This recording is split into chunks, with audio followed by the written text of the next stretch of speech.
because you talk about stories so much and the importance of stories, does the Jordan Peterson story have a happy ending, and does that even matter?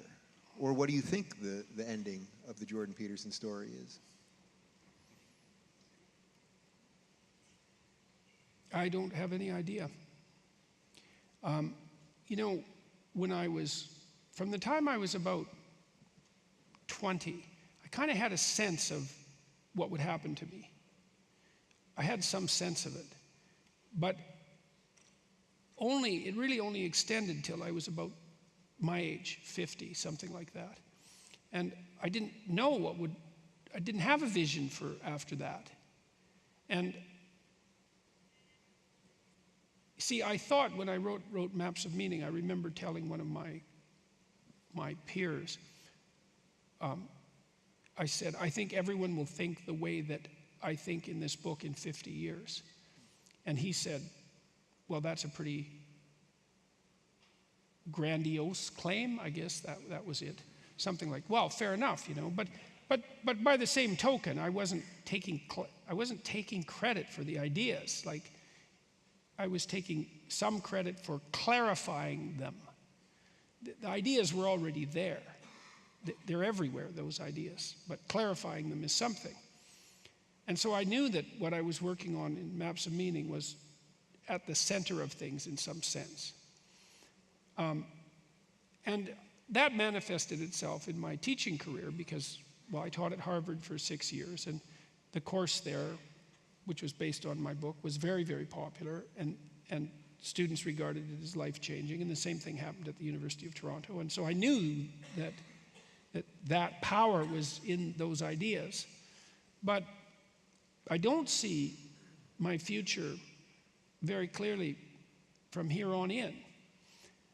You know, over the next year, I'm going to do more of what I'm doing. I want to return to the Exodus. I like doing those biblical lectures. I thought that was useful and important. So I want to do that. But my vision kind of runs out in December of 2019. And I don't know because all of this is so unlikely.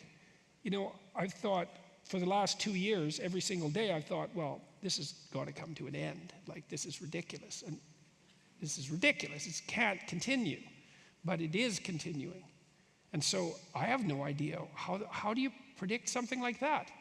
I mean, for the longest time, I thought that as this wave grew, the probability that I would end up like a surfer smashed on the beach was the highest probability outcome. And I still probably think that that's the highest probability outcome. But I'm not as apprehensive about that now as I was, because in some sense, assuming I don't do anything spectacularly stupid like defend Count Dankula on Dave Rubin,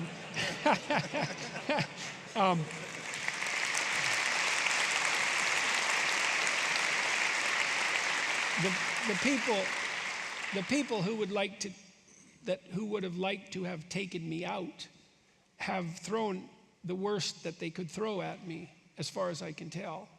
I mean, my cardinal day in terms of vilification, and it's quite a contest, by the way, because there were many days like that, was a day where I was simultaneously accused by an alt-right magazine of being a Jewish shill, and accused by a Jewish magazine of being tantamount to Hitler himself.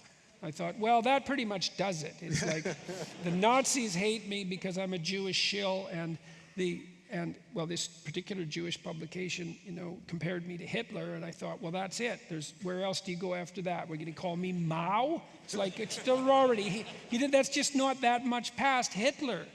And so, you know, I'm not that concerned that in the absence of some fatal stupidity on my part, which certainly could still happen, because we have that proclivity for fatal stupidity within all of us.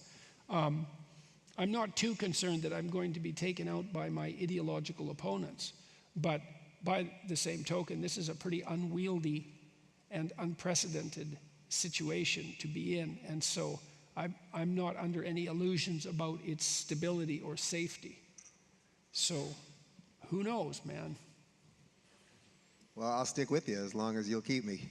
So there So you far, go. so good. All right, so I promised you guys that I was going to take what I thought was the best question from you guys, and there were hundreds of them. I was reading through them during the lecture, but I thought this was the best we got out of Oslo.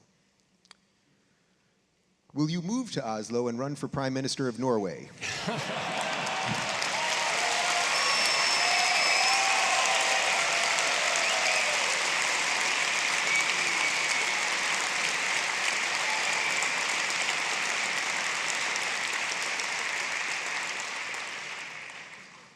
Well, first, you probably want someone who can speak Norwegian. And second, more seriously, throughout my life I've considered a political career, and certainly when I was young, very seriously, that was my ambition, till I was about 18. But yeah, well, it started when I ran for an executive position in the Socialist Party in my home province when I was 14. And so that was the first large-scale public speech I gave to about 700 people. Wait, can everyone pause for 1 second? Try to picture 14-year-old socialist Jordan Peterson. That's an incredible image to me. What was that kid like? Like me. It's kind of, I could speak to a crowd then. The speech was very successful.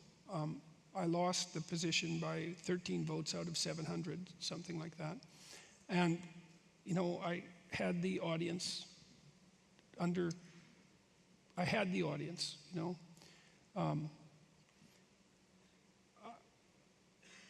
So, there's certain things about you that remain constant.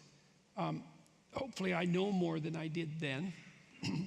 That's to be devoutly hoped for. I stopped actively pursuing a political career when I was 18. And the reason for that was because I became more interested in something else, which is what I was talking about tonight. Because it turned out that the political problems that I was interested in were deep enough, arguably, not to be political. Because they were really, for some reason, I was very interested in totalitarianism right from the time I was like an adolescent. I don't know why exactly. Who the hell knows why you get interested in what you're interested in? Some problem. This is a thing that's useful to know about life. All of you have problems that bother you. And you think, well, I don't want to have a problem. And fair enough. But there's a whole lot of problems you could have that could bother you, because there's lots of things wrong with the world, and you could be obsessed by a million problems, right? Because there's just problems everywhere, but you're not. Some problems grab you. Why? It's a mystery. It's the mystery of the autonomy of being, in some sense. A problem grabs you and it won't let you go. It's like there's suffering in that. That's your problem. And, in that problem might be your destiny. I think that's right, is in the problems that grip you are the portal to your destiny. And so, well, then you can accept them. It's like, what are you going to have? No problems? Good luck with that. So you've got your problems. One of the things you learn as a therapist is you don't interfere with people's problems. And what I mean by that is this. Let's say you come to me and, we have a discussion about what's going wrong in your life. And I listen because I want you to explain what the problems are, because what do I know about your life? It's like I need to listen so that I can hear what your problem is and not rush to a conclusion. And then I want to listen while you generate a solution. Now, I'm going to help by asking questions and help you explore, but let's say you lay out your problem and I think, hey, I know what would fix that. And then I just say to you, well, here's the solution. Well, first of all, you're going to be very annoyed about that, because I just took your problem. And it was up to you to wrestle with that problem and come up with a solution, and then to have a little self-congratulatory burst of pleasure at your own intuitive genius that you could solve your problem, and then then you're motivated because you've come up with a solution. Maybe you go implement it, right? And so, well, so my problem became something that wasn't political, and so I pursued that. And so I'm not going to pursue a political career. And I've also decided too, I didn't know this, but I don't have the temperament for it. I couldn't do it. I find the adversarial interviews that I'm in, for example, they take me it takes me 3 days to recover from one of those. Well, it does, because I don't like that mode of discourse. And if you're political, you're in that mode of discourse all the time. And I'm not cut out for it. Like, I'm not a particularly combative person by nature. I'm a person who's terrified about leaving monsters under the rug ignored. But that is not the same thing. And it's not like I enjoy the process of calling them out and hashing them through. But I think, well, better get at them while they're small. So no, I'm not coming to Norway. That's the answer to that question. So.